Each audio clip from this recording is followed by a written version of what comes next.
Le hurlement du métal qui se déchire et le fracas assourdissant ont fendu le silence de la nuit avant même que je ne réalise ce qui se passait.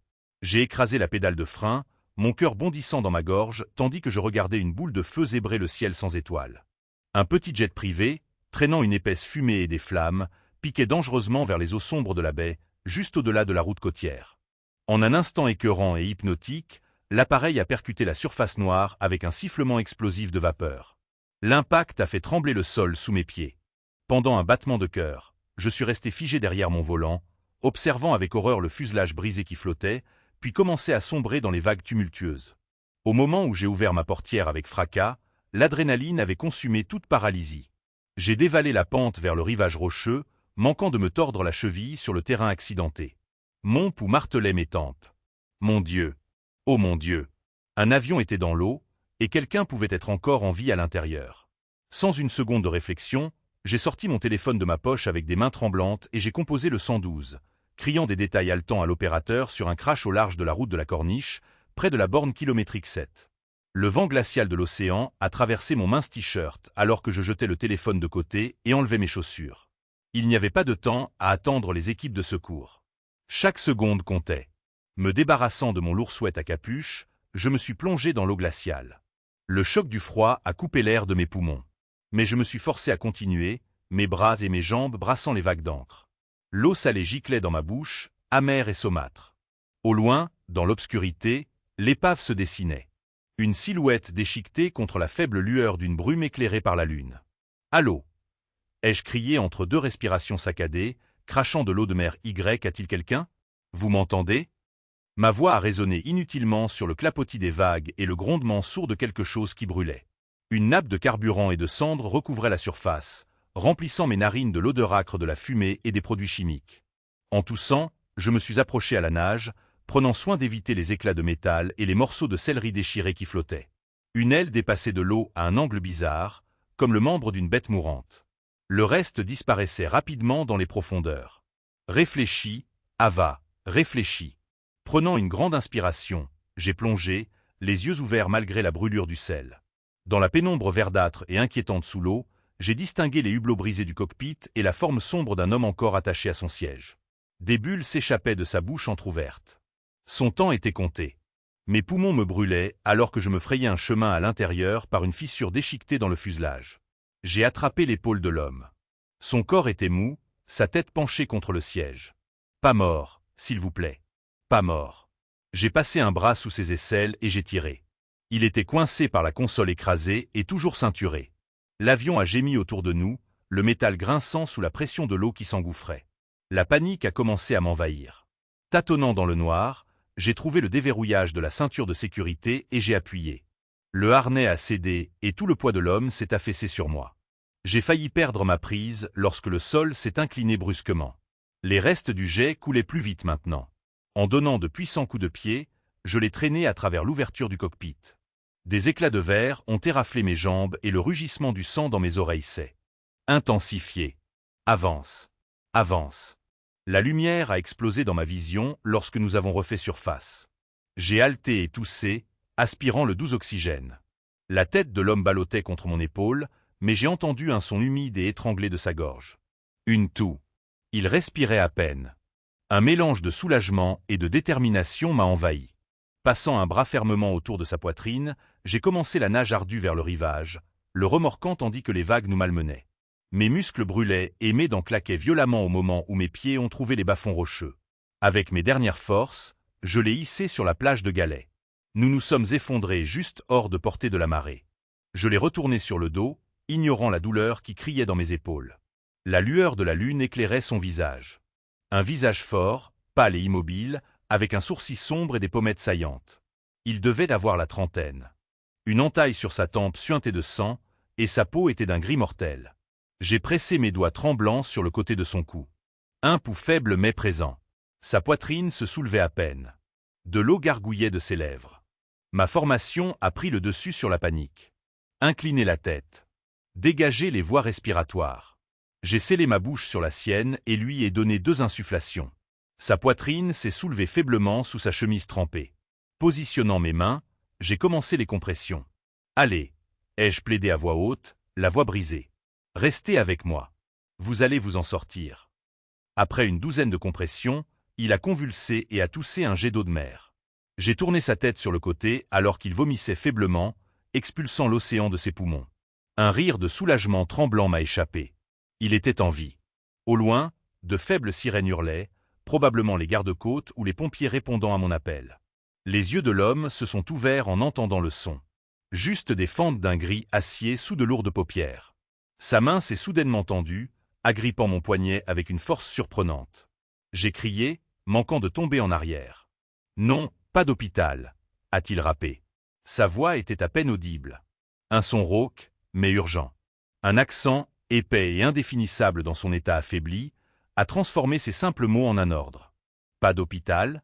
Il devait être en état de choc, ne pas penser clairement. Je me suis penché plus près, essayant d'articuler calmement malgré mes dents qui claquaient. Vous avez eu un accident d'avion. Vous avez failli vous noyer, ai-je dit lentement. Vous avez besoin d'un hôpital. Sa prise s'est resserrée douloureusement sur mon poignet. Même à moitié conscient, ses yeux me fixaient avec férocité. Non, s'il vous plaît. S'il vous plaît. Chaque mot était laborieux, désespéré. Une lueur de compréhension a traversé mon esprit. Il avait peur des autorités.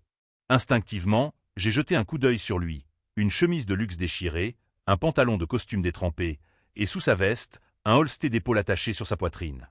La forme indubitable d'une arme à feu y était encore fixée. Mon estomac s'est noué. Qui diable venais-je de sortir de cet avion? Les sirènes se rapprochaient. Des lumières rouges et bleues commençaient à clignoter contre les nuages bas au-dessus de la baie. L'homme a lutté pour s'asseoir, grimaçant, mais il est retombé avec un grognement de douleur étouffée. Il n'était pas en état de fuir, mais clairement terrifié à l'idée d'être trouvé. Je ne savais rien de lui. Il pouvait être un criminel pour tout ce que je savais, mais j'avais prêté le serment de ne pas nuire. Je ne pouvais pas le laisser mourir, et pour l'instant, le garder calme et en vie était ma priorité.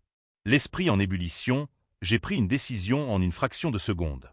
J'ai pris son visage en coupe, m'assurant qu'il se concentrait sur moi. D'accord, ai-je murmuré. Pas d'hôpital, je vous le promets. Son front s'est détendu d'une fraction, sa main a glissé de mon poignet, et il est redevenu mou, ses yeux se fermant de soulagement ou d'épuisement. Mon cœur battait la chamade. Mais qu'est-ce que j'étais en train de faire? Des phares ont balayé l'aire de stationnement près du rivage. Je n'avais que quelques secondes avant que les premiers intervenants n'envahissent la zone. S'ils le trouvaient, ils pourraient paniquer ou faire quelque chose d'imprudent. La mâchoire serrée, je me suis relevé en titubant, l'eau froide ruisselant sur moi, et j'ai cherché sur la plage. Là, un sentier étroit menant le long du remblai vers la route où j'étais garé. Si je pouvais le faire monter dans ma voiture avant qu'il ne nous repère. Je me suis accroupi et j'ai passé mes mains sous les bras de l'homme. Je vous sors d'ici, ai-je murmuré, sans même être sûr qu'il puisse m'entendre. Utilisant chaque once de ma force, j'ai commencé à le traîner sur les galets. Chaque pas était une agonie. Il était incroyablement lourd. Ou peut-être que j'étais juste épuisé. Probablement les deux.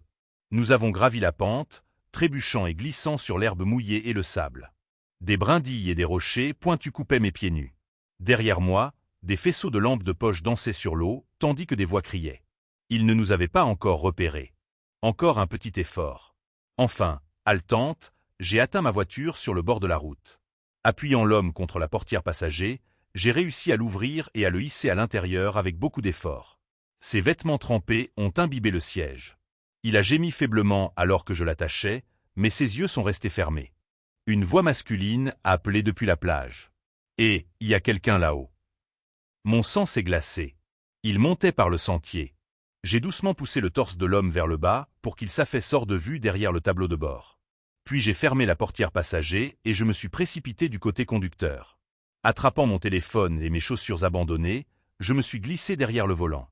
Un faisceau de lampes de poche a balayé le remblai juste au moment où je tournais la clé dans le contact. Le moteur a rugi, incroyablement fort dans la nuit silencieuse. Pendant une fraction de seconde, j'étais sûr qu'ils avaient entendu, mais un nouvel effondrement de l'épave dans la baie a attiré des cris et leur attention de nouveau vers l'eau. Le cœur battant, j'ai fait avancer la voiture, phares éteints, pour me réinsérer sur la route côtière. Nous nous sommes évanouis dans l'obscurité, laissant derrière nous les gyrophares et le chaos.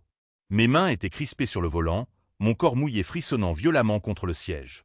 Je n'avais jamais rien fait de tel auparavant, fuir la scène d'un accident, cacher une victime au secours. Mais alors que l'homme à côté de moi prenait une respiration rauque, je me suis rappelé pourquoi.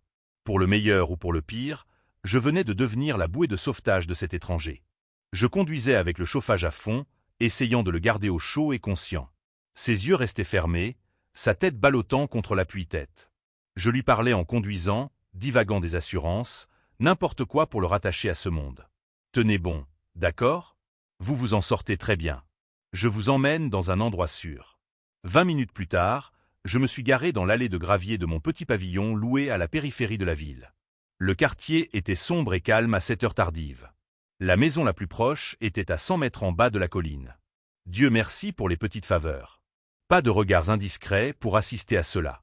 J'ai coupé le moteur et je me suis précipité du côté passager. L'homme était affalé contre la vitre, complètement immobile. La panique m'a piqué jusqu'à ce que je voie la faible buée de sa respiration sur la vitre. Toujours en vie. Le sortir de la voiture fut une autre bataille. Il était grand, bien plus de 1,80 m, et solidement bâti. J'ai réussi à enrouler un de ses bras autour de mes épaules et à le persuader de se mettre à moitié debout pour le traîner, à moitié le porter, jusqu'aux 2 marches de ma porte d'entrée. On y est presque, ai-je haleté, ne sachant pas si c'était pour lui ou pour moi. À l'intérieur, j'ai fermé la porte d'un coup de pied et je l'ai guidé jusqu'au canapé de mon petit salon. Nous nous sommes effondrés dessus, lui en tas, moi tombant juste à côté parce que je refusais de le lâcher. Sa tête a fini sur mes genoux. Pendant un moment, je suis resté assise là, à bout de souffle et tremblante d'épuisement, l'eau s'accumulant à mes pieds. Mes vêtements mouillés me collaient à la peau, et une flaque se formait déjà sur le parquet. Je devais nous mettre au chaud et au sec.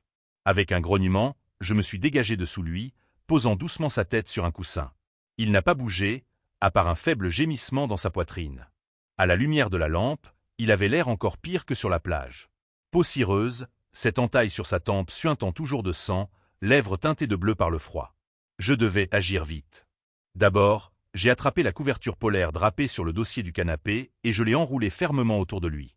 Puis, j'ai enlevé mon t-shirt et mon pantalon d'infirmière trempé, les jetant de côté, et je me suis précipité dans la salle de bain. En un temps record, je me suis séché et j'ai enfilé un survêtement sec et un sweat à capuche, sans même prendre la peine de mettre des sous-vêtements.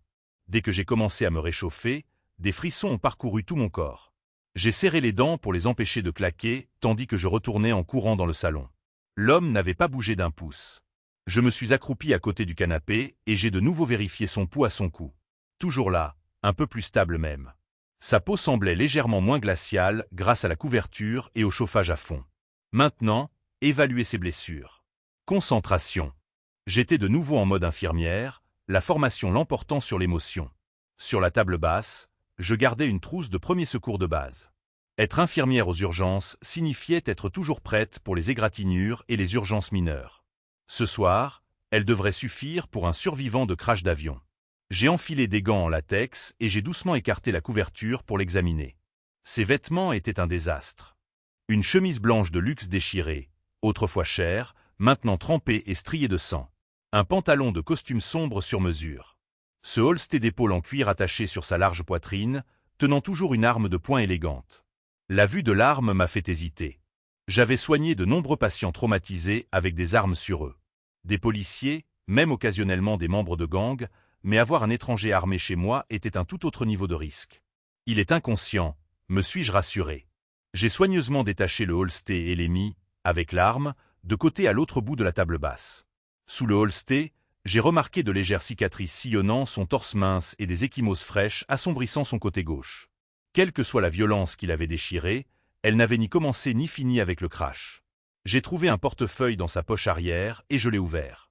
Une épaisse liasse de billets de 100 € d'un côté. Mes yeux se sont écarquillés.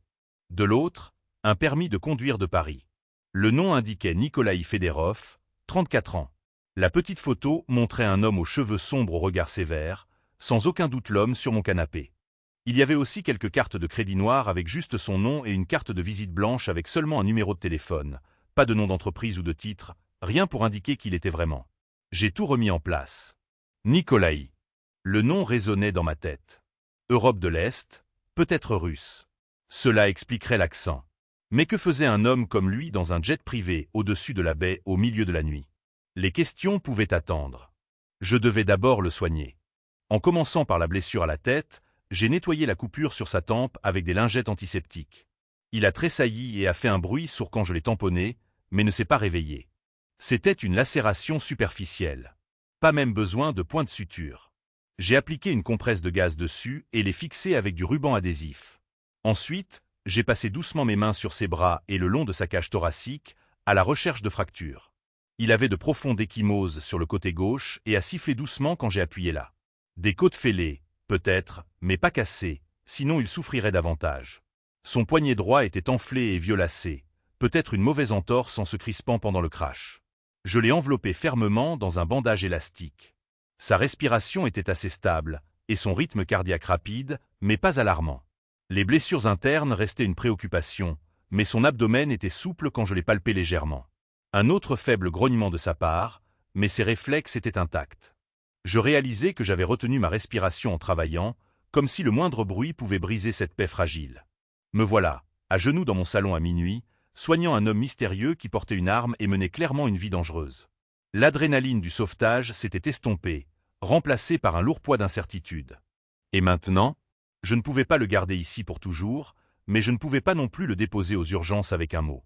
Pas de police, s'il vous plaît. Je me suis levé et j'ai augmenté le thermostat. La maison était pleine de courants d'air. La dernière chose dont il avait besoin était une hypothermie en plus de tout le reste. Puis j'ai rempli une bouillotte et l'ai glissée à côté de lui sous la couverture. De temps en temps, il marmonnait quelque chose dans une langue étrangère. Un faible grondement de consonne. Russe, je suppose. Une fois, ses yeux se sont entr'ouverts, vitreux de confusion et de douleur. Il a marmonné un mot qui ressemblait à « GDE » avant de repartir. Je suis resté près de lui, vérifiant qu'il ne devenait pas délirant.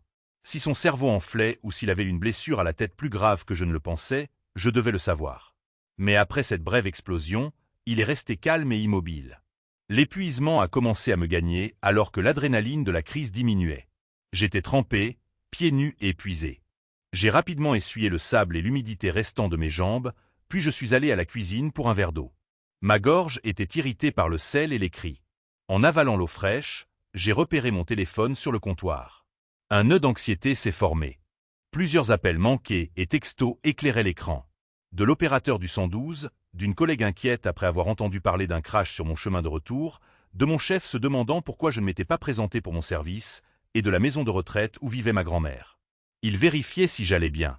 J'ai vu plusieurs messages inquiets du travail et un appel manqué de l'infirmière de ma grand-mère. J'ai envoyé un bref texto disant que j'étais en sécurité, incapable de donner des détails. J'ai éteint le téléphone juste après l'envoi, espérant que c'était assez prudent. Au fond de mon estomac, le malaise couvait. Combien de temps pourrais-je rester? Coupé de ma vie normale? Mon travail, ma grand-mère. Il n'allait pas simplement se mettre en pause parce que j'étais tombé sur quelque chose de dangereux. Je me suis affalé contre le comptoir, submergé par l'énormité de ce que j'avais fait. J'avais tout risqué pour un étranger. Mais si je n'avais pas sauté, il serait mort. Cette connaissance offrait un sombre réconfort. Quoi qu'il arrive ensuite, au moins j'avais fait ce qui était juste. J'ai fermé tous les rideaux et vérifié 2 fois la serrure de la porte. Dehors, rien que l'obscurité et le faible son des sirènes près de la baie. Je suis retourné au canapé et me suis installé dans le fauteuil à côté. M'enveloppant dans une autre couverture, j'ai mis une alarme sur mon téléphone pour me réveiller toutes les heures pour vérifier ses signes vitaux. Il faudrait que ça suffise. En regardant sa poitrine se soulever et s'abaisser en respiration superficielle, je ne pouvais m'empêcher de penser à quel point tout cela était surréaliste. Un instant, je rentrais chez moi après un long service. L'instant d'après, je cachais un homme potentiellement dangereux dans ma maison, soignant ses blessures à la lueur d'une lampe. Mon regard s'est porté sur la petite bague en or que je portais sur une chaîne autour de mon cou. L'alliance de mon père, le seul souvenir que j'avais de lui. Je l'ai fait tourner entre mes doigts, cherchant du réconfort. Finalement, malgré tous mes efforts pour rester alerte, la fatigue m'a emporté. Je me suis assoupi dans un sommeil léger et agité, toujours assise dans le fauteuil. La dernière chose dont je me souviens était une prière à moitié formulée pour que, le matin venu, cet homme, Nicolaï, soit toujours en vie et puisse peut-être me donner quelques réponses. Je fus tiré de mon sommeil par un bruit de moteur, un grondement sourd qui résonnait dans le silence de l'aube naissante. Désorienté, j'ai cligné des yeux et j'ai constaté que j'avais glissé à moitié dans le fauteuil, la couverture emmêlée autour de moi. Une pâle lumière grise filtrait à travers les rideaux. Le grondement s'est intensifié, rejoint par le crissement du gravier dans mon allée. Je me suis levé d'un bond, le cœur me montant à la gorge en réalisant que plusieurs véhicules remontaient l'allée. Encore épuisée et confuse par le sommeil, j'ai posé une main sur ma poitrine et me suis forcé à bouger. Écartant le bord du rideau, j'ai jeté un coup d'œil. Le brouillard s'accrochait au sol, mais je les ai comptés facilement. 5 VUS noirs s'arrêtant en demi-cercle autour de mon jardin. Ils étaient grands et sombres avec des vitres teintées, du genre qui criait sécurité coûteuse. Pas des voitures de police. C'était évident. Mon estomac s'est noué. Ce n'étaient pas les forces de l'ordre. Cela ressemblait plus à un convoi. Au moment même où je le pensais, les portières se sont ouvertes presque à l'unisson. Des hommes en sont sortis. Au moins une douzaine, peut-être plus. Ils se déplaçaient avec une précision coordonnée, se déployant avec leurs armes au poing. J'ai aperçu le reflet des fusils dans la lumière de l'aube. La peur a serré mon cœur d'une main glaciale. Qui diable sont-ils? Une horrible possibilité a traversé mon esprit. Les gens qui avaient essayé de tuer Nicolaï l'avaient peut-être suivi jusqu'à moi. S'ils savaient qu'il avait survécu, s'ils avaient vu ma voiture quitter les lieux. Un coup sec à la porte d'entrée m'a fait sursauter. J'ai plaqué une main sur ma bouche pour étouffer un cri. Le coup a retenti de nouveau, plus fort, et une voix masculine profonde a appelé « Mademoiselle Lemoine, ouvrez la porte, s'il vous plaît ». Il connaissait mon nom. La glace s'est répandue dans mes veines. Comment? Probablement grâce à ma plaque d'immatriculation ou à une pièce d'identité dans le portefeuille de Nicolaï. Entendre mon nom dans cette voix autoritaire me donnait l'impression que le monde se refermait sur moi. J'ai rampé jusqu'à la porte, pieds nus et tremblante. Et j'ai collé mon oreille au bois. Mon esprit s'emballait. Il n'avait pas l'air sur le point de cribler la maison de Bâle, pour l'instant. S'il connaissait mon nom, peut-être savait-il aussi que je n'étais pas une menace. Peut-être étaient-ils les gens de Nicolaï venus le chercher, ou des tueurs à gages d'un cartel rival essayant de me faire sortir. Mes yeux se sont tournés vers la table basse, vers l'arme et le holster que j'y avais posé. Je n'étais pas une experte en armes à feu. Je n'avais tiré qu'une seule fois, il y a des années, sur un stand de tir. Pourtant, en voyant ces hommes armés dehors, je me sentais horriblement vulnérable. Agissant par instinct, j'ai attrapé son arme avec des doigts maladroits. Elle était froide et lourde. Mes mains tremblaient alors que j'enlevais la sécurité. À quoi est-ce que je pensais? Une mauvaise manipulation et j'étais morte. Jurant à voix basse, j'ai soigneusement reposé l'arme, hors de vue derrière la table. La voix à l'extérieur a repris, plus sèche maintenant. Mademoiselle Lemoine, nous voulons juste assurer votre sécurité et récupérer notre ami. S'il vous plaît, ouvrez la porte. Nous ne voulons pas causer de dégâts. Récupérer notre ami. Ce choix de mots m'a frappé. Peut-être étaient-ils ses alliés. Le soulagement et la méfiance se sont battus en moi. S'ils étaient ces hommes, ils ne me feraient probablement pas de mal puisque je l'avais sauvé. Mais ils pourraient aussi ne pas être tendres s'ils pensaient que je retenais leur patron contre sa volonté. Je devais les laisser entrer avant qu'ils ne forcent le passage.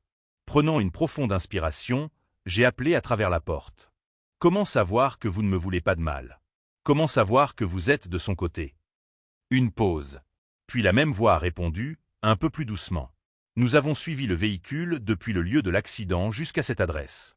Nous savons que vous l'avez sorti de l'eau. Nous sommes ici pour aider et pour nous assurer que vous allez bien aussi. Mon cœur battait contre mes côtes. Il m'avait retrouvé grâce à ma voiture. Bien sûr. Ce n'étaient certainement pas des voyous ordinaires. C'était organisé, efficace, très probablement ces hommes. Le sentiment de soulagement qui m'a envahi était vertigineux. J'ai rapidement déverrouillé le pendorment et la chaîne et j'ai ouvert la porte d'une trentaine de centimètres, prudemment.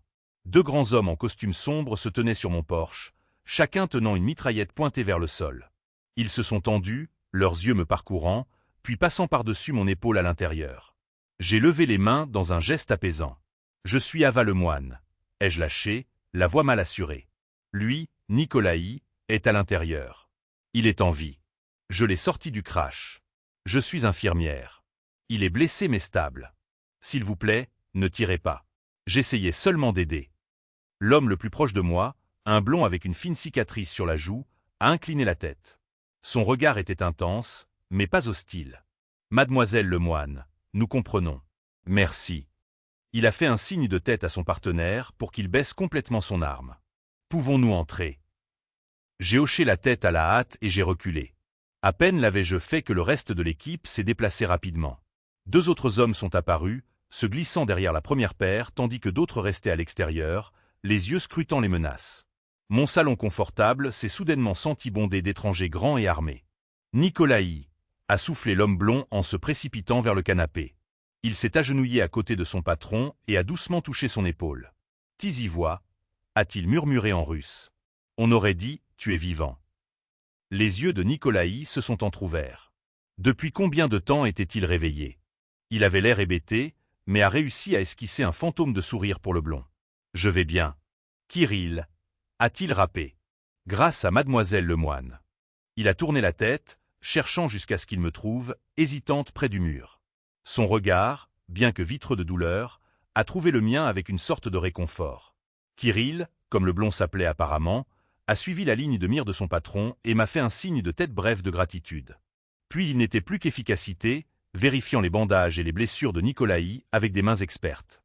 Nous devons vous déplacer, patron. Ce n'est pas sûr ici. Un autre homme, à la peau mate et trapue, parlait doucement dans un micro à son poignet, coordonnant quelque chose. Route dégagée. Amenez la camionnette et le docteur. Sobolev. À la mention d'un médecin, j'ai ressenti une pointe de protection inattendue. Il est stable pour le moment. Suis-je intervenu en m'avançant? J'ai soigné ses blessures du mieux que j'ai pu. Pas d'hôpital selon sa demande, mais il a encore besoin d'être surveillé pour les complications. Kirill a levé les yeux vers moi.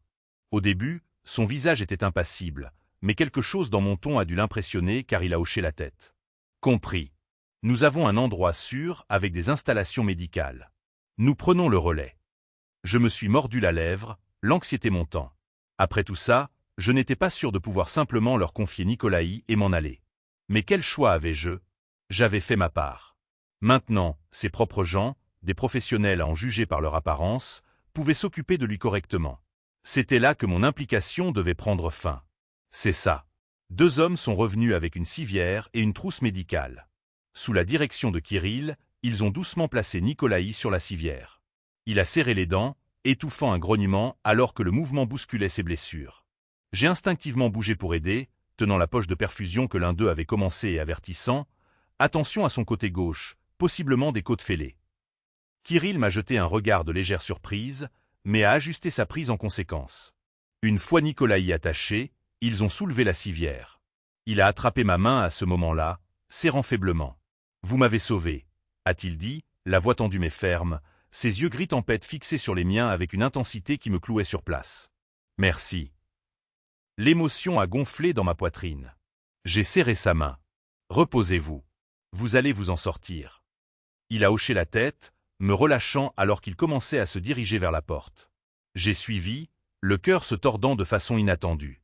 Il me semblait mal de les regarder l'emmener, même si c'était la suite logique.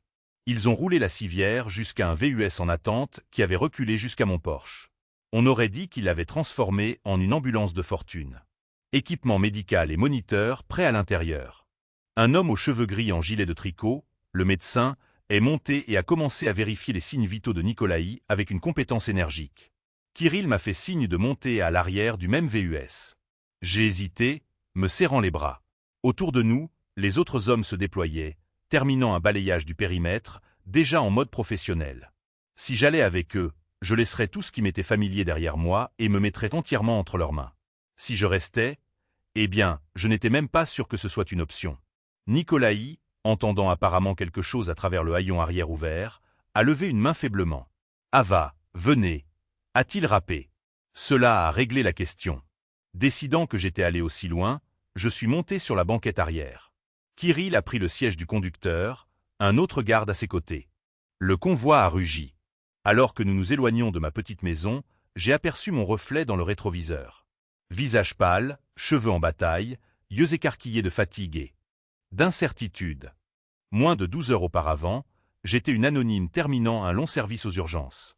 Maintenant, j'étais mêlé à un homme qui avait une escorte armée et de dangereux ennemis. Je me suis retourné sur mon siège, croisant le regard de Nikolaï à travers la cloison ouverte.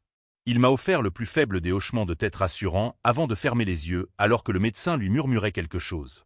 J'ai regardé de nouveau vers l'avant et j'ai pris une profonde inspiration. Le soleil venait de poindre à l'horizon, peignant des traînées d'or et de roses dans le ciel. Une belle matinée indifférente pour le début d'une journée très incertaine. Le convoi roulait depuis peut-être 20 minutes et je commençais à peine à desserrer les poings quand c'est arrivé. Nous étions sur une route à 2 voies qui traversait des collines et une forêt de pins denses, nous éloignant de la ville. Kirill conduisait avec une concentration d'acier, sans excès de vitesse, mais sans traîner. Un VUS nous précédait, un autre nous suivait, et deux nous flanquaient à distance. Je ne cessais de jeter des regards en arrière vers Nicolaï. Il avait l'air pâle et épuisé sur la civière, mais il me faisait un petit signe de tête ou un demi-sourire chaque fois que nos regards se croisaient, comme pour me réconforter. Le médecin ajustait une perfusion dans son bras et le garde sur le siège passager. Anton, avais-je saisi son nom, scrutait la route avec vigilance. La tension était palpable. Ces hommes s'attendaient clairement à des ennuis. Ils avaient raison. Les ennuis nous ont trouvés. Un instant, nous passions le sommet d'une colline sous le soleil matinal. L'instant d'après, le VUS de tête a freiné brusquement, les pneus fumants. Kirill a juré et a freiné à son tour. J'ai été projeté en avant contre ma ceinture de sécurité alors que notre VUS dérapait pour s'arrêter. Devant, j'ai vu pourquoi. La route était bloquée par deux pick-up noirs. Des hommes armés de fusils se tenaient dans leur benne. C'était une embuscade. Tout a éclaté en même temps. Des éclairs de bouche ont jailli du barrage alors que les tireurs ouvraient le feu. Pop, pop, pop. Le pare-brise du VUS de tête a explosé en une toile d'araignée de fissures.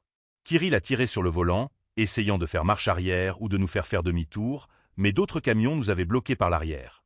Nous étions piégés dans une zone de mort. « À terre !» a crié Anton en se tournant vers l'arrière. Il m'a poussé vers le bas juste au moment où une balle a ricoché sur le cadre où se trouvait ma tête. J'ai glissé sur le plancher, le cœur dans la gorge, me recroquevillant en boule. L'air s'est rempli des craquements assourdissants des tirs et du bruit sourd des balles frappant le métal. Notre VUS blindé a absorbé la plupart des tirs, mais la vitre arrière s'est brisée, faisant pleuvoir du verre. Des voix criaient en russe et en espagnol. Nos véhicules d'escorte ont riposté par leurs propres tirs. Le craquement de leurs fusils était assourdissant dans l'espace confiné. J'ai jeté un coup d'œil par-dessus le tableau de bord à temps pour voir l'un des attaquants tomber d'une benne de camion, touché par un tir précis de notre côté. Une détonation perçante a soudainement secoué le VUS. Nous avons violemment tangué. Les pneus. A lâché Kirill, luttant avec le volant alors que notre véhicule devenait instable. Un pneu devait avoir éclaté. Une autre explosion et la vitre du passager avant a volé en éclats. Anton a grogné, reculant avec une gerbe de sang. J'ai haleté.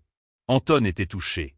Il s'est affaissé, étouffant un gémissement en pressant une main sur son gilet, qui était maintenant rouge.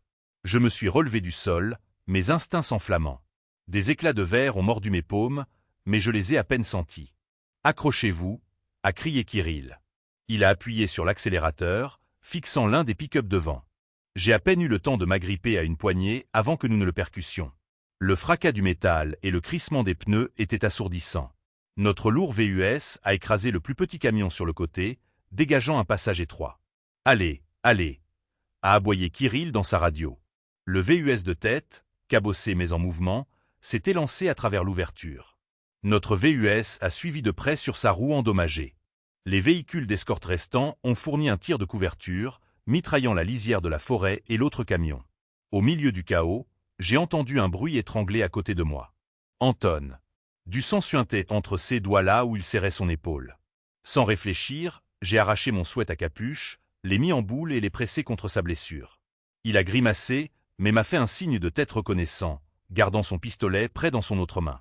Derrière nous, les tirs faisaient toujours rage. Je me suis retourné pour regarder à travers la vitre arrière brisée. L'un de nos VUS avait été poussé dans un fossé, et quelques-uns de nos hommes étaient coincés derrière, échangeant des tirs avec les assaillants. Nous ne pouvions pas nous arrêter. Si nous le faisions, nous serions tous massacrés. Une lutte soudaine à l'arrière a attiré mon attention. À travers la cloison, j'ai vu que Nicolaï s'était partiellement libéré des sangles de la civière. Il a attrapé l'arme de poing du médecin d'une main, tout en se calant avec l'autre. Avant que je puisse comprendre ce qu'il faisait, il a visé à travers la vitre arrière brisée et, bang, abattu un assaillant qui avait grimpé sur notre pare-choc arrière. L'homme a été projeté et a disparu. Nicolaï s'est affaissé, le pistolet glissant de sa main, sa poitrine se soulevant sous l'effort. Nos regards se sont croisés à travers la cloison. Même à moitié mort, il a réussi un signe de tête déterminé. Les tirs et les cris ont résonné alors que le combat faisait rage autour de nous. La riposte furieuse de notre escorte a décimé les attaquants et les assaillants restants ont commencé à se disperser. Réalisant que leur piège ne se déroulait pas comme prévu, ils ont détalé dans leur camion, fuyant dans les bois. En quelques minutes, nous avions laissé le site de l'embuscade derrière nous, filant sur la route sinueuse aussi vite que notre VUS blessé le permettait. Le silence est tombé, rompu seulement par la respiration laborieuse d'Anton et les battements de mon propre cœur. Je me suis rendu compte que j'étais pratiquement sur Anton, pressant toujours mon souhait en boule contre sa blessure. « Tenez bon !» ai-je murmuré. Le saignement semblait ralentir, probablement une blessure traversante que son gilet avait partiellement arrêtée. Il a réussi un sourire crispé et douloureux. « Ça ira. » Nous avons quitté l'autoroute pour un étroit chemin de gravier. Après quelques minutes tendues de plus, le convoi a ralenti. J'ai regardé par la vitre brisée. Nous approchions d'un haut portail en fer forgé camouflé par des haies. Au-delà, au bout d'une allée sinueuse, se trouvait un vaste domaine, un manoir de couleur crème entouré de jardins et de hauts murs. Cela ressemblait à une forteresse déguisée en palais. Des gardes au portail nous ont fait signe de passer après une vérification rapide. Alors que nous entrions dans la propriété, je me suis laissé retomber sur le siège. Mes muscles étaient comme de la gelée. Le contre-coup de l'adrénaline me frappait. Ce n'est que maintenant que j'ai remarqué les coupures cuisantes sur mes mains et mon visage du haut vers brisé, et que je n'étais vêtu que d'un débardeur après avoir sacrifié mon sweat à capuche. Un léger gémissement est venu de la civière. Nikolaï. Je me suis retourné pour le voir m'observer de l'arrière, l'inquiétude gravée sur son visage tiré. « Êtes-vous blessé ?» a-t-il demandé, la voix rauque de douleur et d'inquiétude. J'ai ouvert la bouche pour dire que j'allais bien, mais les mots sont restés coincés. L'énormité de ce qui venait de se passer m'a frappé. Je venais de participer à une fusillade. J'avais le sang de quelqu'un d'autre sur les mains. Un demi-sanglot, un demi-rire d'incrédulité a jailli. Je vais bien, ai-je réussi à dire, ce qui me semblait être le plus grand euphémisme du siècle. Ses yeux ont scruté les miens comme pour s'en assurer par lui-même. Vous avez bien agi, a-t-il murmuré, une sorte de fierté féroce dans son ton qui m'a réchauffé malgré tout. Avant que je puisse répondre, le véhicule s'est arrêté devant la grande entrée du manoir. Du personnel et d'autres gardes sont sortis en masse. Kirill et un autre homme ont sauté pour ouvrir l'arrière. Ils ont soigneusement glissé la civière de Nikolaï sur un brancard qui attendait. Le médecin est sorti, se coordonnant avec une infirmière de l'intérieur qui était venue en courant. En quelques instants, ils ont emmené Nikolaï à travers les doubles portes, probablement vers une suite médicale interne. « Allez, on s'occupe de vous », a dit un secouriste à Anton, qui essayait sans succès de sortir du VUS. Je me suis rendu compte que je planais toujours protectricement aux côtés d'Anton, une main sur sa bonne épaule. Doucement, je l'ai confié aux professionnels qui l'ont aidé à monter sur un autre brancard. Alors qu'il l'emmenait à l'intérieur, je suis sorti du VUS en titubant et je suis resté là, hébété. Kirill aboyait des ordres sur les procédures de confinement et vérifiait l'état des hommes du véhicule accidenté. Mes genoux ont flageolé et soudain, le sol solide du domaine a semblé s'incliner. Kirill s'est arrêté pour venir vers moi. Son propre costume était déchiré, une ecchymose enflait sur sa mâchoire, mais il semblait par ailleurs intact. « Mademoiselle Lemoine, ça va ?» a-t-il demandé, ses yeux examinant mon état débraillé et éclaboussé de sang. « Je ne suis pas blessé, » ai-je répondu d'une voix tremblante. Juste secoué. Il a hoché la tête, la tension autour de ses yeux s'adoucissant légèrement. Nous n'avions pas anticipé une attaque si tôt. Il devait connaître notre itinéraire. Sa mâchoire s'est contractée, la colère et quelque chose comme de la trahison traversant son visage. Nous nous en occuperons plus tard. Pour l'instant, vous serez en sécurité ici. Le domaine est sécurisé. Son ton était ferme, essayant de rassurer. J'ai levé les yeux vers le manoir imposant. Il était beau et intimidant à la fois, avec ses hautes fenêtres et sa façade en pierre. Où sommes-nous exactement? Une des propriétés de M. Federov. Considérez cela comme une planque sûre, a dit Kirill. Vous serez notre invité jusqu'à ce que les choses se calment. Invité? Le mot avait beaucoup de poids. Protégé, oui, mais pas exactement libre de partir. J'ai dégluti difficilement et j'ai hoché la tête. D'accord. Il m'a guidé sur les marches de marbre et dans l'antre du lion, bien que, vu ce qui se trouvait à l'extérieur, ces murs ressemblaient plus à un sanctuaire qu'à une prison pour le moment. À l'intérieur, c'était une agitation de chaos contrôlé. Des membres du personnel parlant à voix basse, quelqu'un s'empressant avec une trousse médicale usagée, des gardes se déployant à leur poste. L'intérieur était grandiose, tout en bois poli et en marbre, mais j'ai à peine enregistré les détails alors que Kirill me conduisait dans un couloir. Une gouvernante nous a interceptés avec un regard inquiet. Kirill a murmuré quelque chose en russe, et elle a immédiatement hoché la tête et a disparu, probablement pour m'arranger des quartiers. Quelques instants plus tard, on m'a fait entrer dans une suite spacieuse au rez-de-chaussée. C'était tout en crème et or de bon goût, avec un lit à baldaquin et un coin salon près de hautes fenêtres donnant sur un jardin bien entretenu. Dans d'autres circonstances, j'aurais été impressionné. La gouvernante est revenue avec une trousse de premiers secours et a personnellement nettoyé et pansé les petites coupures sur mes bras et mon visage. Elle m'a ensuite tendu un ensemble de vêtements propres, un simple jean et un pull bleu doux, et m'a indiqué une salle de bain attenante pour me doucher. J'étais d'abord réticente à m'éloigner de l'action, mais Kirill a gentiment insisté pour que je prenne un moment pour prendre soin de moi. Il m'a assuré qu'il viendrait me chercher quand Nikolaï serait stable et voudrait me voir. La douche chaude a failli me faire pleurer. Alors que l'eau emportait le sang et la saleté, j'ai regardé l'eau rougeâtre s'écouler en spirale dans le siphon et j'ai pensé, et si je n'avais pas sauté dans cette baie la nuit dernière? Ma vie serait encore normale. Ennuyeuse même. Au lieu de ça, j'étais ici, où que ce soit, prise dans les tirs croisés d'une guerre criminelle. Pourtant, je ne pouvais pas me résoudre à le regretter. Vêtue de vêtements propres, je me sentais un peu plus humaine. Une ecchymose sur ma hanche gauche et quelques muscles endoloris étaient le pire de mes blessures. Quand je suis sorti, j'ai trouvé un plateau de sandwich et de thé chaud qui m'attendait sur la table basse. Mon estomac a gargouillé. Je me suis rendu compte que je n'avais pas mangé depuis le déjeuner de la veille. Je me suis affalé sur le canapé, grignotant un sandwich sans le goûter et sirotant la tisane à la camomille. Seul dans la suite silencieuse, la réalité des dernières 24 heures a finalement pesé sur moi. Je me suis penché en avant, enfouissant mon visage dans mes mains un instant. Et maintenant, Ava?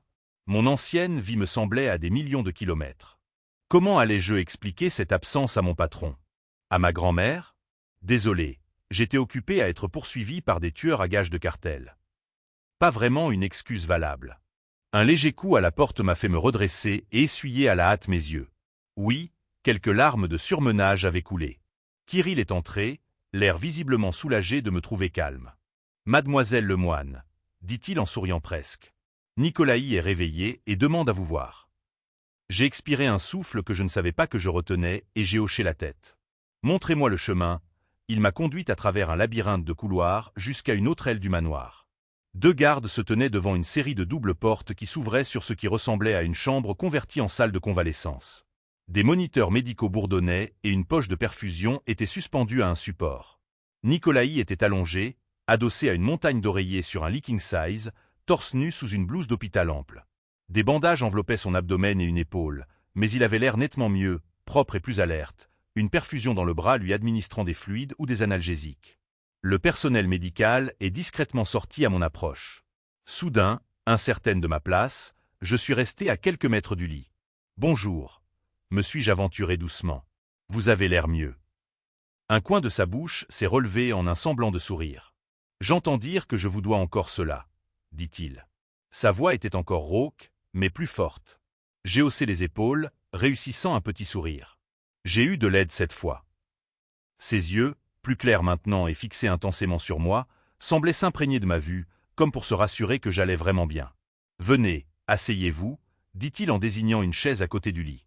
Je me suis approché et me suis assise, consciente de son regard qui suivait chacun de mes pas. De près, je pouvais voir l'épuisement qui ombrait encore son visage et les lignes de douleur gravées autour de ses yeux. Malgré cela, il dégageait une présence stable et autoritaire. Pendant un long moment, aucun de nous n'a parlé. Je ne savais même pas pourquoi mon cœur battait si fort. Nous avions traversé l'enfer ensemble au cours de la dernière journée. Peut-être que cela suffisait à créer un lien et à rendre le silence confortable. Nikolaï fut le premier à le rompre. « Je suis désolé », dit-il doucement.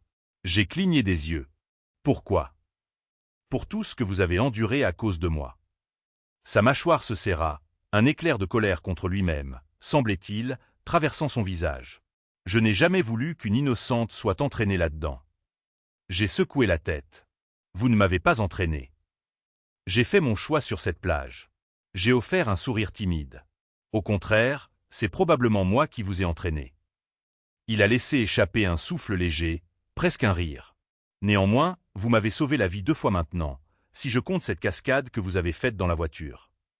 Il me lança un regard appuyé, comme s'il était à la fois impressionné et plein de reproches que je l'ai protégé de mon propre corps pendant l'embuscade. Une rougeur monta à mon cou. Je ne voulais juste pas vous voir blessé, ai-je marmonné. Son expression durcie s'adoucit. Ava, vous avez été incroyablement courageuse et gentille. Je vous dois une dette. Il marqua une pause, choisissant ses mots. Dans ma culture, sauver une vie crée un lien, une dette d'honneur qui doit être remboursée. Je ne vous ai pas sauvé pour que vous me deviez quoi que ce soit, ai-je protesté doucement en le regardant dans les yeux. Je sais, dit-il d'une voix solennelle. C'est pourquoi la rembourser a d'autant plus de sens pour moi. Il bougea, réprimant une grimace en essayant de s'asseoir plus droit.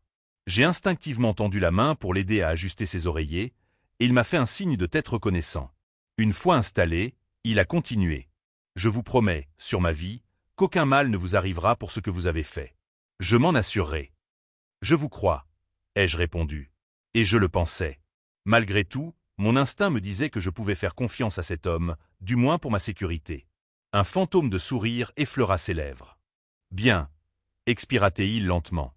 Je regrette que vous soyez maintenant empêtré dans mes problèmes. Mes ennemis vous auront remarqué. Un frisson me parcourut la peau. Ils nous ont attaqués très vite. Son expression se tendit. Ils avaient des informations de l'intérieur. Quelqu'un de mon équipe m'a trahi. Nous nous en occupons. Le venin dans son ton au mot « trahi » ne laissait aucun doute sur le fait que quiconque s'était le regretterait bientôt. Je me suis souvenu de l'éclair de colère de Kirill et j'ai réalisé que Nikolaï soupçonnait probablement déjà qui était la taupe. J'ai hésité, puis j'ai dû demander. Les hommes qui nous ont attaqués. Kirill a dit quelque chose sur le cartel Escobar. Les yeux de Nikolaï se durcirent. Diego Escobar. Il dirige un cartel majeur au sud de la frontière. Nous avons eu des conflits d'affaires. Il a déjà essayé de me faire tuer, mais pas de manière aussi directe. Il désigna son épaule bandée. Cette fois, il a presque réussi. Le crash de l'avion. Quelqu'un avait dû saboter ou abattre son jet. Une vague de colère me traversa en son nom. Eh bien, il a échoué, et maintenant c'est aussi mon affaire.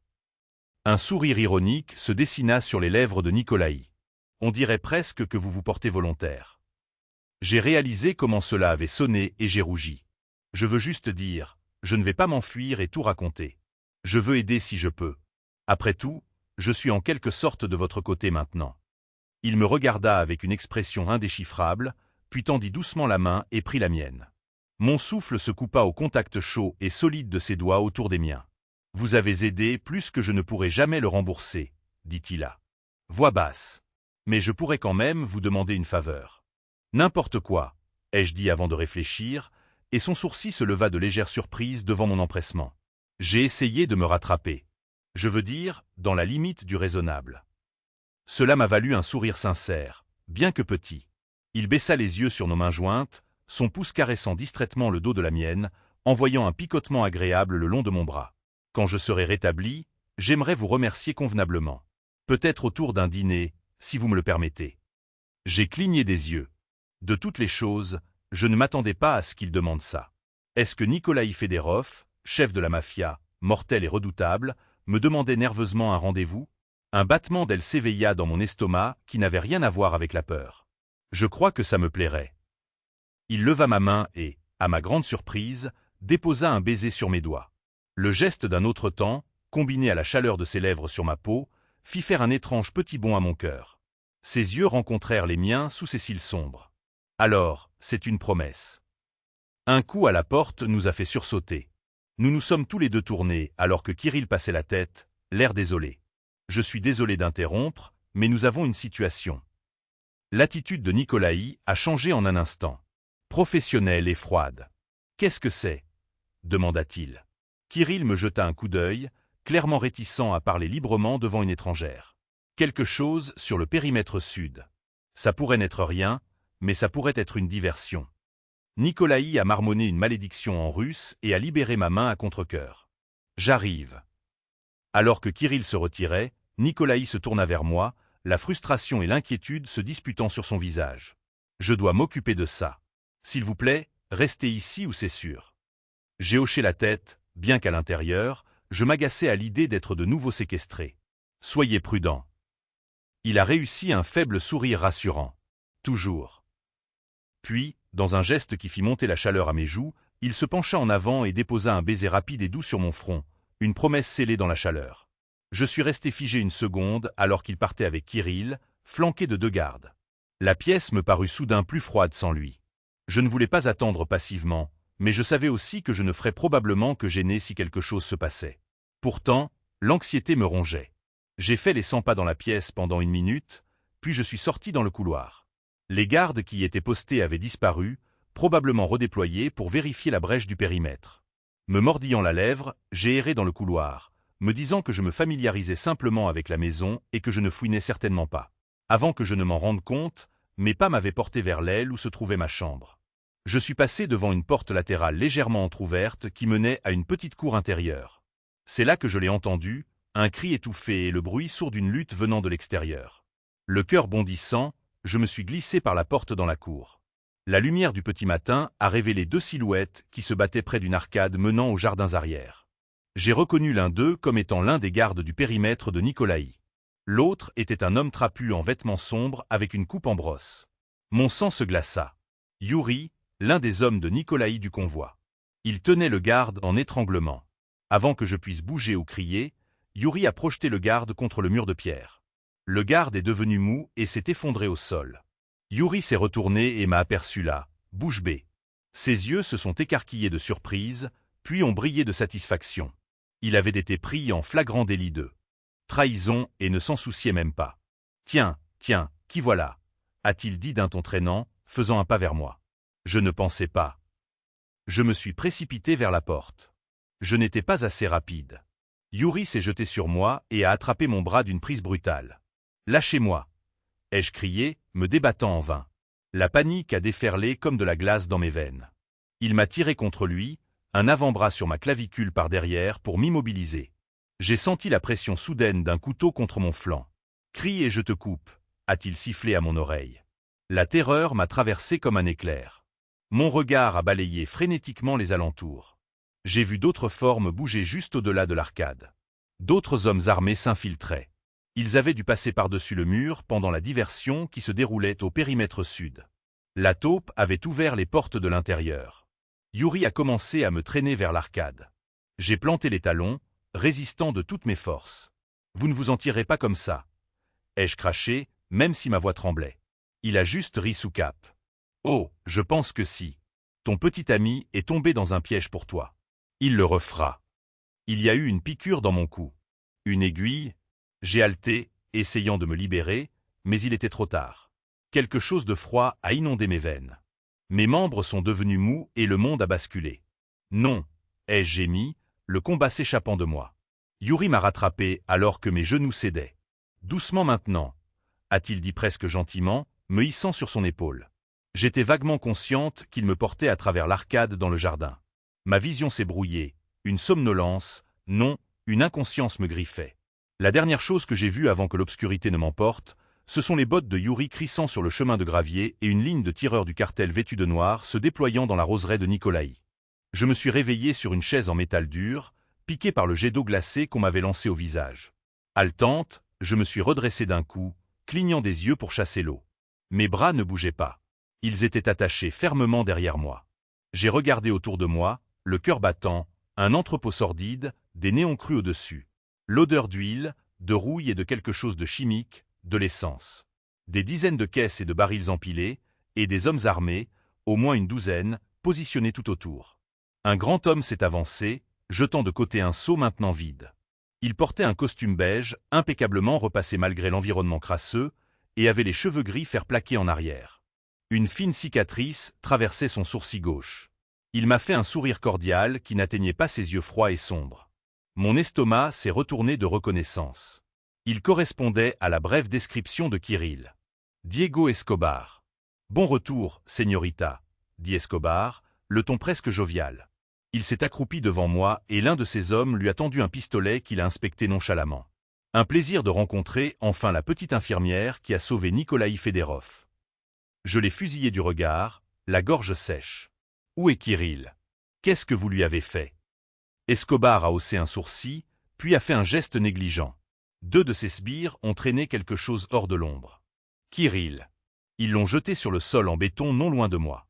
Il était en vie, mais dans un état épouvantable. Les mains liées, le visage ensanglanté et enflé par les coups. Il a croisé mon regard et a réussi un rauque et douloureux « Je suis désolé, Ava ». Yuri est apparu derrière Kirill, une arme à la main et un rictus fier sur le visage. « Silence, Perrault » a-t-il grogné, s'avançant et frappant Kirill à la tête avec son pistolet. Kirill s'est affaissé, à peine conscient. La rage a bouilli en moi. « Yuri, espèce de traître !» ai-je crié. « Après tout ce que sa famille a fait pour toi. » Le rictus de Yuri s'est tordu. Sa famille, pas la mienne. J'ai fait ce que je devais faire. Escobar a gloussé, attirant de nouveau mon attention. La loyauté est une chose si inconstante. Non, l'argent. L'argent, cependant, est fiable. Il s'est levé et a réduit la distance entre nous, les talons de ses chaussures de luxe claquant sur le sol. Avec une douceur dérangeante, il a écarté une mèche de cheveux mouillés de mon visage. J'ai essayé de reculer, mais il n'y avait nulle part où aller. « Qu'est-ce que vous voulez » ai-je demandé, injectant bien plus de bravade que je n'en ressentais. Mon cœur était un tambour sauvage dans ma poitrine. Le sourire d'Escobar s'est aiguisé. Je veux regarder Salvatore Russo brûler. Il a remarqué ma confusion et l'a balayé d'un geste. Ah, c'était le prédécesseur de Nicolaï. Mais Nicolaï, il s'est avéré agaçam résistant. Ses yeux se sont posés sur le bracelet en or rose toujours à mon poignet, celui que Nicolaï m'avait donné. Le sourire d'Escobar s'est aigri. Il s'est même trouvé un joli petit ange gardien. J'ai dégluti difficilement. Je ne suis personne. Vous pourriez juste nous laisser partir. Il a éclaté de rire. Nicolaï en a fait mon affaire quand il a tué mon fils. Sa voix est tombée à un quasi-sifflement. Alors, je vais rendre ça très personnel pour lui. Il a pris quelqu'un que j'aime. Je prendrai quelqu'un qu'il... Escobar a souri d'un air entendu, commence à aimer. Mon souffle s'est coupé. La certitude avec laquelle il l'a dit, comme si c'était un fait, a envoyé à la fois de la peur et de la chaleur à travers moi. Je n'ai pas eu le temps d'analyser cela, cependant, car Escobar s'est redressé et a claqué des doigts. Un de ses hommes lui a apporté un téléphone. Escobar a composé un numéro, puis l'a mis sur haut-parleur. Il n'a sonné qu'une seule fois. Nicolaï Fedorov a pratiquement chanté Escobar dans l'appareil. Quelle bonne idée de décrocher. Mon cœur s'est serré. J'ai entendu la voix de Nicolaï, faible, mais tendue d'une fureur à peine contenue. Escobar, si vous lui avez fait du mal. Oh, elle est en vie, a roucoulé Escobar. Il a fait un geste et Yuri m'a tiré la tête en arrière par les cheveux. J'ai haleté de douleur. Ava. La voix de Nicolaï est venue sèchement. Je suis là. Ai-je réussi à crier avant que Yuri ne plaque une main sur ma bouche. Escobar a gloussé. Vous entendez ça? Saine et sauve, pour l'instant. Le canon de son pistolet s'est soudainement pressé sous mon menton. Je me suis figé, les yeux écarquillés. Écoutez attentivement, Fedorov. Vous viendrez à l'entrepôt des anciens docks, non armé et seul, dans les 10 prochaines minutes. Si je sens le moindre piège, je repeindrai le sol avec sa cervelle. Compris? Il y a eu un battement de cœur de silence. Quand Nicolaï a répondu, sa voix était d'un calme mortel que je reconnaissais à peine. Si vous lui faites du mal, il n'y aura pas de trou sur cette terre assez profond pour que vous vous y cachiez, Diego. Escobar a souri comme un requin. Tic-tac, mon ami, a-t-il dit en terminant l'appel et en rangeant le téléphone. En position, tout le monde, a-t-il appelé gaiement, clairement satisfait de lui. Ces hommes se sont mis à couvert derrière des caisses et des piliers. Les fusils pointés vers la grande porte coulissante d'entrée de l'entrepôt. Yuri a traîné Kirill d'un côté et l'a attaché à une poutre de soutien. Puis il s'est déplacé pour se tenir dans l'ombre juste derrière moi. J'ai senti le canon froid de son arme se presser contre l'arrière de mon crâne. Une assurance. Escobar est resté en vue, arpentant tranquillement les lieux, son pistolet tenu lâchement à ses côtés. Je devais faire quelque chose, n'importe quoi. Mais avec mes poignets attachés à la chaise et une arme sur la tête, j'étais complètement impuissante. Le temps s'est écoulé avec une lenteur angoissante. Finalement, le bruit d'un moteur s'est approché à l'extérieur. J'ai retenu mon souffle. S'il te plaît, Nicolaï, ne viens pas. Ou si tu viens, aie un plan. L'énorme porte coulissante a grincé en s'ouvrant, la lumière du soleil se déversant dans l'entrepôt, et il était là. Nicolaï est entré, son manteau flottant légèrement avec la brise du matin. Il était seul, comme demandé. J'ai ravalé un cri de soulagement et de peur à la vue de lui entrant dans ce piège mortel pour moi. Il s'est arrêté à quelques mètres, la posture détendue, mais je pouvais voir la tension enroulée dans son corps. Ses yeux ont balayé l'intérieur sombre, s'habituant à la lumière. « Ava » a-t-il appelé, sa voix résonnant. Puis il m'a aperçu.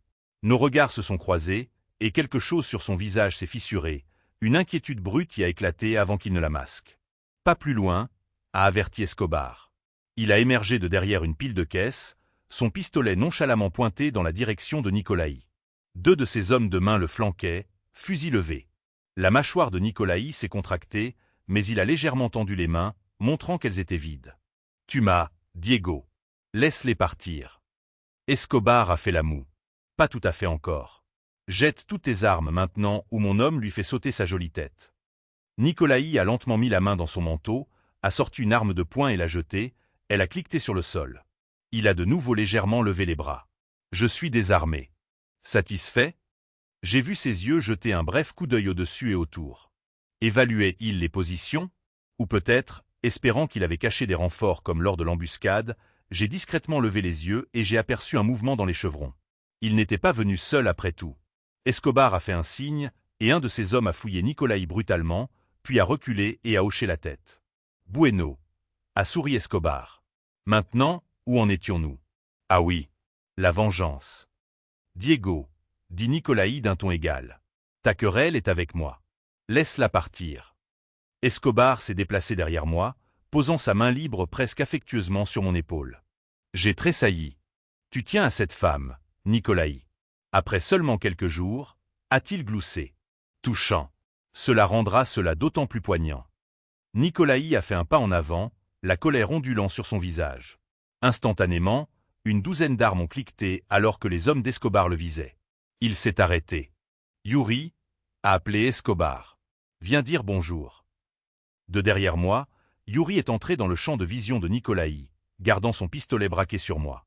Les yeux de Nicolaï se sont rétrécis en fente. Je vois, a-t-il dit doucement. C'était toi. Yuri a haussé les épaules, un sourire insolent sur les lèvres. Rien de personnel, patron. Tu étais juste du mauvais côté de l'affaire. Les jointures de Nicolaï ont craqué tant il serrait les poings. Je t'ai accueilli chez moi. Tu as mangé à ma table. Un éclair de quelque chose qui ressemblait à du regret a traversé le visage de Yuri, mais il a disparu aussi vite qu'il était venu. Et maintenant je mangerai à celle de Diego, a-t-il dit. Une table plus riche. Mon pouls battait anxieusement. Caché au-dessus sur les passerelles en acier, je pouvais à peine discerner quelques hommes de Nicolaï allongés avec des fusils. Attendant le bon moment, sans doute. Mais tant que Yuri était juste derrière moi et Escobar à côté de moi, n'importe quel tir pouvait me tuer. Escobar se sentait apparemment invincible. Il est venu se placer entièrement face à Nicolaï, me traînant en avant par la chaise d'une main jusqu'à ce que je sois positionné devant lui comme un bouclier humain, son pistolet maintenant pressé contre ma tempe. Yuri s'est écarté, gardant sa visée sur Nicolaï. « Ton règne s'achève aujourd'hui. » Fedorov a déclaré Escobar. Un dernier mot? Les yeux de Nicolaï ont rencontré les miens. Je pouvais voir la peur qu'il retenait. Pas pour lui-même, mais pour moi. Lentement, il a baissé les mains dans un geste de reddition. « Laisse-la simplement partir, Diego, » a-t-il dit, la voix basse et intense. « Elle est innocente. Tue-moi si tu veux, mais laisse-la partir. » Ma gorge s'est nouée. L'idée qu'il s'offre comme ça. Escobar a ricané. Où est le plaisir là-dedans? Non, tu la regarderas mourir d'abord, puis je t'achèverai. Œil pour œil. Son doigt s'est resserré sur la détente. Le temps s'est ralenti. J'ai réalisé à ce moment d'une clarté cristalline qu'aucun Deus ex machina n'allait venir nous sauver. Si je voulais protéger Nicolaï comme il m'avait protégé, je devais agir maintenant. Yuri s'était déplacé de quelques pas sur le côté, observant Nicolaï avec une concentration laser. Escobar se dressait derrière moi. Mes poignets tiraient sur les cordes. Pas de jeu. Mais mes doigts, ils ont effleuré le bord de quelque chose glissé dans la ceinture de mon jean, dans le bas de mon dos. Quelque chose de petit, de métallique. Le scalpel de la trousse de premier secours. Je me suis souvenu l'avoir glissé dans ma ceinture quand je m'étais changé plus tôt, par habitude. Par miracle, les sbires ne m'avaient pas fouillé à fond. En gardant mes mouvements légers, j'ai libéré le scalpel et l'ai tourné dans mes mains pour commencer à scier la corde qui liait mes poignets. La lame était minuscule et ma position inconfortable, mais les brins ont commencé à céder, fibre par fibre. Au-dessus, un léger clic a retenti. Quelqu'un enlevait la sécurité d'un fusil. Escobar l'a entendu et a levé la tête d'un coup sec. « Tirez-leur dessus !» a-t-il hurlé. Tout s'est passé en même temps.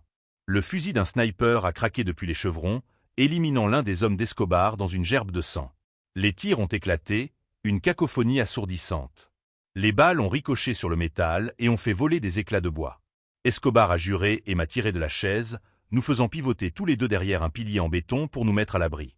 J'ai senti le canon de son pistolet s'enfoncer durement dans ma tempe, son bras comme un étau autour de mon cou par derrière. De l'autre côté de l'espace ouvert, Nikolaï a plongé et a roulé derrière une pile de caisses alors que des tirs criblaient l'endroit où il se tenait. Yuri a sprinté vers lui, tirant à l'aveuglette. Nikolaï est apparu juste assez longtemps pour riposter, et raflant la jambe de Yuri. Yuri s'est effondré sur un genou avec un grognement, ripostant. Une autre passerelle au-dessus de nous a gémi. Un des hommes d'Escobar avec une mitrailleuse y était monté pour flanquer les snipers de Nikolaï. Il a arrosé les chevrons, forçant l'un de nos tireurs à tomber de son perchoir sur une plateforme inférieure. L'homme a mal atterri avec un cri. Mes poignets étaient glissants de sueur et de sang à cause des frottements, mais enfin la corde a cédé. Mes mains étaient libres. J'avais une chance désespérée. L'attention d'Escobar étant concentrée sur la coordination de ses hommes, j'ai soigneusement ajusté ma prise sur le scalpel, puis je l'ai enfoncé en arrière de toutes mes forces, droit dans l'avant-bras d'Escobar. Il a beuglé de douleur, sa prise se relâchant par réflexe alors que la lame s'enfonçait profondément. Je n'ai pas hésité. Je me suis arraché de sa prise et j'ai plongé en avant, atterrissant durement et roulant derrière un baril en acier juste au moment où le pistolet d'Escobar s'est déclenché. Une balle a fait des étincelles sur le sol en béton à quelques centimètres de ma jambe. « Nikolaï !» ai-je crié, ne sachant pas s'il pouvait m'entendre dans le vacarme. J'ai regardé autour du baril. Escobar était penché, du sang coulant le long de son avant-bras, la fureur déformant son visage. Il a de nouveau levé son arme sur moi, les yeux fous. Avant qu'il ne puisse tirer, une ombre a sprinté sur le côté. Nikolaï. Il a percuté Escobar avec une force fracassante. Ils sont tombés au sol dans une lutte acharnée. Yuri, boitant mais déterminé, est apparu derrière Nikolaï, un couteau à la main et les yeux flamboyants. Je me suis relevé en vitesse et j'ai attrapé une arme de poing tombée sous le bras tendu d'un homme mort. Mes mains tremblaient. Mon Dieu, je savais à peine comment utiliser l'une de ces choses. Mais je devais faire quelque chose. Je l'ai calé à deux mains et j'ai crié « Nikolaï, derrière toi !» Il a réagi instantanément, se dégageant d'Escobar et se retournant juste au moment où Yuri se jetait sur lui. Le couteau destiné au dos de Nikolaï s'est planté dans le haut de son bras à la place. Serrant les dents de douleur, Nikolaï a attrapé le poignet de Yuri de sa main libre et lui a enfoncé son coude dans le visage. Le cartilage a craqué. Yuri a reculé en titubant, le sang jaillissant de son nez brisé. Nikolaï a arraché le couteau de son bras avec une grimace. Puis, d'un mouvement fluide, il a passé sur la gorge de Yuri. Les yeux de Yuri se sont écarquillés. Il s'est effondré au sol, se tenant le cou alors que le sang giclait entre ses doigts. « Nikolaï !» ai-je crié de nouveau. Il s'est retourné et m'a aperçu, le soulagement inondant son visage en voyant que j'étais libre. Mais derrière lui, Escobar s'était relevé, les dents découvertes dans un rictus de rage. Il a levé son pistolet sur le dos de Nikolaï, le doigt sur la détente. Je n'ai pas réfléchi, j'ai tiré.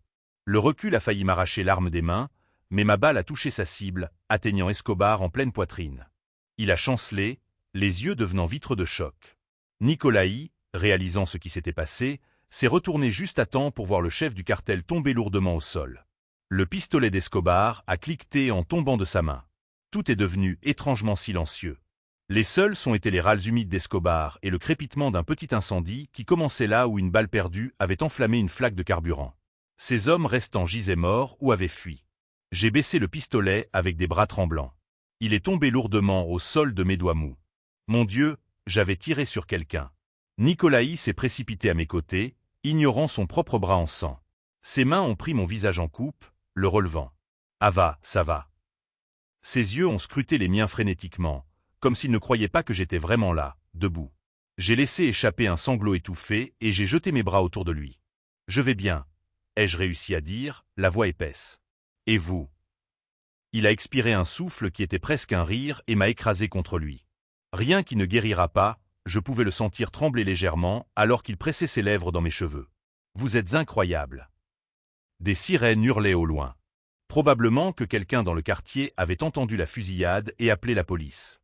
Nikolaï s'est doucement reculé, m'étudiant une dernière fois de la tête aux pieds, comme pour s'assurer que j'étais vraiment indemne. « Nous devons partir », a-t-il dit doucement. Il a enlevé son long manteau noir et l'a drapé sur mes épaules, couvrant la corde qui pendait encore de mes poignets et le sang éclaboussé sur mes vêtements. Kirill s'est approché en boitant, meurtri mais debout. Derrière lui, l'un des snipers de Nikolaï aidait l'autre à marcher. Tous deux amochés mais vivants. Nous étions tous en vie. Nikolaï a gardé un bras fermement autour de moi alors que nous nous précipitions vers un VUS dans lequel les snipers étaient arrivés. Il ne s'est arrêté qu'une seule fois au-dessus du corps d'Escobar. Le chef de cartel fixait le plafond sans le voir, une mare de sang s'élargissant sous lui. Le visage de Nicolaï était indéchiffrable alors qu'il éloignait l'arme d'Escobar de tout frémissement de vie, puis me guidait plus loin. Nous sommes sortis en trombe du quartier des entrepôts quelques minutes seulement, avant les gyrophares rouges et bleus. Ce n'est que lorsque ceux-ci se sont estompés derrière nous que le nœud dans ma poitrine s'est finalement desserré. Je me suis appuyé contre Nicolaï sur la banquette arrière et il m'a enveloppé de ses deux bras, enfouissant son visage dans mes cheveux. Aucun de nous n'a parlé. Nous n'en avions pas besoin. La façon dont il me tenait disait tout. Tu es en sécurité. C'est fini. Des larmes de soulagement m'ont piqué les yeux. C'était fini. L'homme qui avait essayé de nous détruire était parti. Et contre toute attente, nous avions survécu. Une semaine plus tard, le soleil de fin d'après-midi peignait l'océan d'or scintillant alors que je me tenais sur le balcon de la villa, la brise salée ébouriffant mes cheveux. Les vagues léchaient doucement le rivage en contrebas, une bande-son apaisante bien loin du chaos de la semaine passée. J'ai fermé les yeux, laissant la chaleur m'imprégner. Nous avions parcouru un long chemin en peu de temps, au sens propre comme au figuré. Après ce sauvetage angoissant à l'entrepôt, Nicolaï n'avait pas perdu de temps pour nous emmener hors de la ville, dans cette villa côtière isolée. Avec Escobar parti, le plus gros du danger était derrière nous. Les dirigeants restants du cartel se sont rapidement fait discrets, et Nicolaï a négocié une trêve tendue qui les a tenus à distance. Quant aux autorités, toute complication légale s'est discrètement évaporée. Je soupçonnais que l'influence de Nicolaï avait aidé à garantir que mon nom reste complètement en dehors de l'affaire. Je pensais bien vous trouver ici, dit la voix de Nicolaï derrière moi. Je me suis retourné en souriant. Il était appuyé contre le cadre de la porte du balcon, une silhouette détendue en chemise et pantalon de lin blanc. Le soleil couchant dorait les bords de ses cheveux sombres.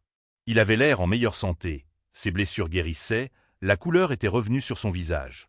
Seule une écharpe soutenant son bras bandé et quelques ecchymoses en voie de guérison laissaient deviner ce que nous avions traversé.